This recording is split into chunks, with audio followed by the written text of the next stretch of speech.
Audio desync in Call of Duty can be frustrating, but there are several steps you can take to resolve the issue. Follow this guide to improve your gaming experience. Step 1. Check your audio settings. Make sure your audio settings in the game are properly configured. Go to the audio settings menu and ensure that the correct output device is selected and that the audio mix settings are optimized for your setup.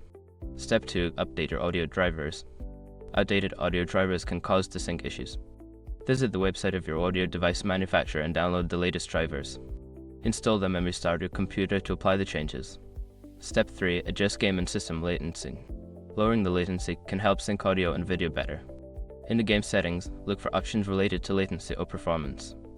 Additionally, check your system settings to ensure that any audio enhancements are disabled. Step 4. Use wired headphones. If you are using wireless headphones, try switching to wired ones. Wireless audio can sometimes introduce lag, leading to desync. Wired headphones typically provide a more stable connection. Step 5. Restart the game in console/PC.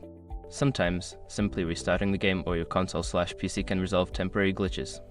Close the game completely, restart your device, and then launch the game again to see if the audio sync issue persists. By following these steps, you should be able to improve audio desync in Call of Duty. Enjoy your gaming experience.